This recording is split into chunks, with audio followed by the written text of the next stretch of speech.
India TV YouTube channel को subscribe करें और बेल आइकन दबाएं। यूपी के डिप्टी सीएम और शिक्षा मंत्री डॉक्टर दिनेश शर्मा ने कहा है कि राजा महेंद्र प्रताप सिंह यूनिवर्सिटी में डिफेंस की पढ़ाई पर खास फोकस दिया रहेगा। दिनेश शर्मा ने कहा कि यह यूनिवर्सिटी पश्चिमी यूपी के लिए एक वरदान होगी।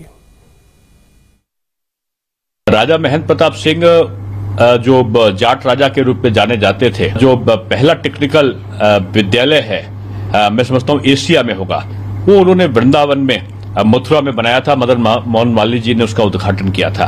कासगंज में उन्होंने विद्यालय बनाया, बीएचयू के लिए जमीन दी, उसके बाद मुस्लिम यूनिवर्सिटी अलीगढ़ के लिए उन्होंने जमीन दी, लेकिन जमीन देने वाले व्यक्ति का नाम कहीं उस विश्वविद्यालय में दर्ज नहीं है। ये वो विश्वविद्यालय होगा जहां पर पहला इंडिया में डिफेंस स्टडी को पढ़ाया जाएगा।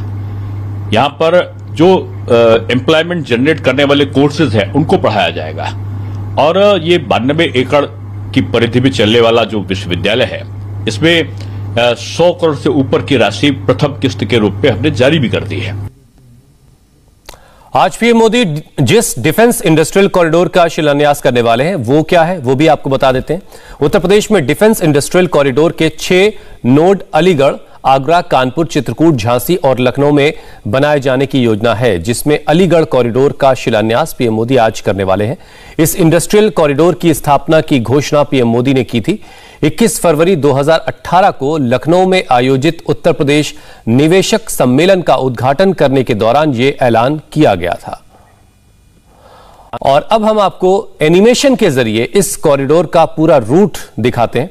यह कॉरिडोर अलीगढ़, आगरा, झांसी, चित्रकूट, कानपुर और लखनऊ तक बनेगा, जिसके बनाने की कुल लागत 1245 करोड़ रुपए आने वाली है। आज अलीगढ़ में पीएम मोदी और सीएम योगी दोनों मौजूद होंगे। 2022 के सियासी समर का शंखनाद होगा। आज मोदी और योगी के शब्द बाण विरोधियों पर कितने घातक वार करेंगे ये कुछ वक्त के बाद साफ होगा, लेकिन इससे पहले सीएम योगी ने अलीगढ़ में जो ऐतिहासिक पहल की है, इसका दूर दूर तक असर पड़ना भी तय है।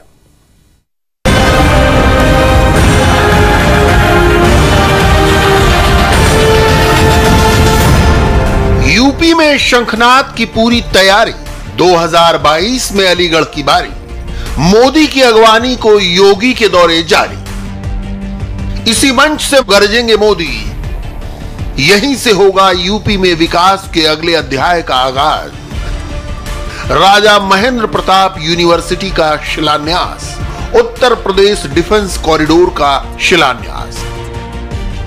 राजा महेंद्र प्रताप सिंह को लेकर बीजेपी और यूपी सरकार इमोशनल है। जब पड़ोस में कठमुल्ला तालिबान कहर बरपा रहा है, योगी ने बता दिया कि राजा महेंद्र प्रताप सिंह कौन थे। राज परिवार से आने वाला वो स्वतंत्रता सेनानी जिसने औपचारिक आजादी से पहले अफगानिस्तान में भारत सरकार का झंडा गाड़ दिया।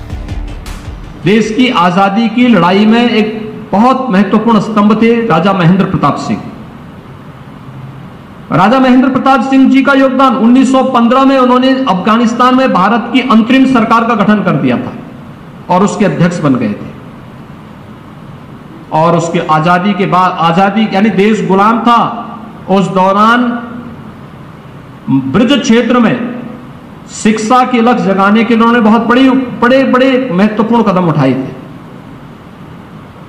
देश को विभाजन की त्रासदी को झेलने के लिए देश 1947 में मजबूर हुआ, लेकिन 1930 के दशक में उन्होंने बापू को इस बात के लिए अवगत कराया था कि हमें देश के विभाजन की जो साजिशें रची जा रही हैं, इससे पूरा सावधान होना होगा। प्रधानमंत्री जी के कर कमलों से राजा महेंद्र प्रताप सिंह राज्य विश्वविद्यालय की आधारशिला अलीगढ़ में ही रखी जाएगी। कुछ लोगों ने राजा महेंद्र प्रताप सिंह को एक जाति के खांचे में बांध दिया है। उन्हें लगता है कि पश्चिमी यूपी के जाटलैंड में बीजेपी एक जाट राजा के नाम को भुना रही है। बीजेपी कहती है उसके लिए ये इतिहास में गुम एक महान सेनानी की पुनर्प्रतिष्ठा है। उनके नाम पर यूनिवर्सिटी की स्थापना एक जिद का भी नतीजा है। राजा महेंद्र प्रताप की शुरुआती शिक्षा अलीगढ़ मुस्लिम यूनिवर्सिटी के सिटी हाई स्कूल से हुई। उन्होंने अपनी शुरुआती शिक्षण संस्था को अपनी कुछ जमीन भी दान में दी थी। एएमयू के दान दाताओं में राजा महेंद्र प्रताप का नाम भी दर्ज है। मगर आजादी के बाद की तुष्टीकरण की राजनीति ने राजा को सम्मान नहीं दिया। यूनिवर्सिटी की एक फैकल्टी तक का नाम उनके नाम पर नहीं रखा गया। परिजन बार बार इसकी मांग करते रहे, मगर यूनिवर्सिटी की ओर से कोई सुनवाई नहीं हुई। 2019 के लोकसभा चुनाव के दौरान राजा महेंद्र प्रताप के नाम स्टेट यूनिवर्सिटी का वादा प्रधानमंत्री मोदी की सहमति से सीएम योगी ने किया था। वो राजा महेंद्र प्रताप सिंह जिन्होंने अलीगढ़ यूनिवर्सिटी के शुरुआती दिनों में अपनी जमीन दान दी थी, वो राजा महेंद्र प्रताप सिंह जिन्होंने स्वतंत्रता संग्राम में अहम योगदान दिया, शिक्षाविद थे और अफगानिस्तान में भारत की पहली स्वतंत्र सरकार का गठन किया, और वो राजा महेंद्र प्रताप सिंह जिनके साथ इतिहास में न्याय नहीं हुआ। योगी आदित्यनाथ की तरफ से कहा गया कि वो राजा महेंद्र प्रताप का इतिहास में जो स्थान है वो दिलवाएंगे, और अब मोदी उसी विश्वविद्यालय के शिलान्यास के लिए अलीगढ़ पहुंच रहे हैं। जाहिर है 2022 से पहले किए गए वादे पूरे करने की बारी है। उनकी इच्छा थी, अब उनके नाम से उन्होंने कोई अच्छा काम किया, इतने दिनों बाद उन्होंने जो काम किया उन्हीं के नाम पे एक अच्छा काम हो रहा है एजुकेशन के क्षेत्र में। वो तो एजुकेशन के क्षेत्र में कुछ करना चाहते थे, इसलिए उन्होंने एमयू को जमीन दी, और आज उन्हीं के नाम से एक संस्था खुल रही है, तो इसका मतलब उनके काम को ही आगे बढ़ाया जा रहा है और उनके नाम के साथ किया जा रहा है, तो बहुत अच्छी बात है। जो गुमनाम था, योगी के बयान में किया गया वादा पूरा करने का जज्बा है।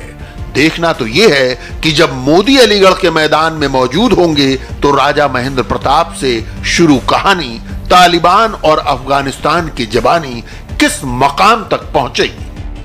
बहरहाल अलीगढ़ की सरजमीन पर ऐतिहासिक इमारत की नई इबारत लिखने से पहले सांप्रदायिकता की सियासत ने एक बार फिर सिर उठाया। बीजेपी अल्पसंख्यक मोर्चे के दफ्तर पर असामाजिक तत्वों ने अटैक किया। वहां लगे मोदी और योगी के पोस्टर फाड़ डाले। प्रधानमंत्री नरेंद्र मोदी के अलीगढ़ आगमन के मद्देनजर अल्पसंख्यक मोर्चे की मीटिंग रखी गई थी। पोस्टर फाड़ने के बाद वहां मौजूद कार्यकर्ताओं को बम से ऑफिस उड़ाने की धमकी दी गई। हालांकि पुलिस प्रशासन तत्काल एक्शन में आया। मुख्य आरोपी अब सलाखों के पीछे है। योगी की सरकार में कितना भी बड़ा गुंडा हो, कोई बख्शा नहीं जाएगा, और इस तरह का कृत्य करने वाला तो कतई बख्शा नहीं जाएगा। किस मानसिकता के लोग हैं जिस तरह कार्य कर रहे हैं? मानसिकता लोग हैं, आप जानते ही स्वयं मुस्लिम क्षेत्र है, पहली बार मुस्लिम में आगे आगे धीरे भारतीय जनता पार्टी में युवा जुड़ता जा रहा है। अल्पसंख्यक मोर्चे के जो जिलाध्यक्ष बने हैं वो बहुत जुझारू नेता हैं हमारे, और वो कार्य कर रहे हैं वहाँ पर मुस्लिम क्षेत्र में, तो लोगों को कष्ट हो रहा है दूसरी पार्टी को। कारण क्या है, उसमें वोटर परेशान नहीं है। सपा बसपा का द्वारा ये कृत्य किया गया है, ये मानसिकता का प्रतीक है उनके द्वारा। जिस तरह बताया है 24 सितंबर की लेकर तैयारियों को लेकर वहाँ पर ये मीटिंग चल रही थी, उस मीटिंग में आकर तोड़फोड़ की गई है, तो क्या मीटिंग में आके तोड़फोड़ नहीं की, किसी के सामने तोड़फोड़ नहीं की, सामने करने की किसी की औकात नहीं है। सामने नहीं की गई, बाद में कर गया। बाद में तो कोई भी आ जाता, गीदड़ भी रात को चिल्लाते नहीं चिल्लाते। सियासी जमीन पर एक्शन का रिएक्शन होता है। बदले की भावना से कुछ लोगों ने पाकिस्तान के संस्थापक मोहम्मद अली जिन्ना की तस्वीर का अपमान किया। बीजेपी ने तत्काल इस हरकत की निंदा की, मगर अलीगढ़ मुस्लिम यूनिवर्सिटी के पूर्व छात्र संघ अध्यक्ष फैजुल हसन इस पर उकसाने वाली प्रतिक्रिया देने से बाज नहीं आए। फोटो तो हमारे यहाँ से हटवा नहीं पा रहे हैं और दूसरी फोटो और वीडियो वायरल कर रहे हैं, लगा करके निकाल के प्रिंट खुद कर रहे हैं, खुद ही निकाल रहे हैं, खुद ही गूगल से सर्च कर रहे हैं जिन्ना की फ़ोटो को। इससे बड़ी बात क्या है? जो आदमी खुद कह रहे हैं, जो पार्टी खुद कह रही है कि जिन्ना की फ़ोटो नहीं होनी चाहिए, वही पार्टी के लोग जो है जिन्ना की फ़ोटो निकाल करके और बाथरूम टॉयलेट हर जगह लगा रहे हैं, घरों में लगा रहे हैं। तो इसका मतलब क्या है? यानी कि जिन्ना से वो मोहब्बत करते हैं, तभी तो वो इतना ज़्यादा वो कर रहे हैं। हमारे यहाँ की जो लगी हुई है तस्वीर, उसको हटवाने के लिए पहले 32 जगह जो इससे रिलेटेड चीज़ें हैं जिन्ना से, उसको पहले हिंदुस्तान में हटवाएं, क्योंकि एक्ट ऑफ पार्लियामेंट से यूनिवर्सिटी बनी है, एक्ट ऑफ पार्लियामेंट से स्टूडेंट यूनियन बनी है। दरअसल बीजेपी पर सांप्रदायिक ध्रुवीकरण का इल्जाम लगाना हर धड़े के लिए आसान है, सियासी विरोधियों को वोट बैंक के लिए मुफीद लगता है।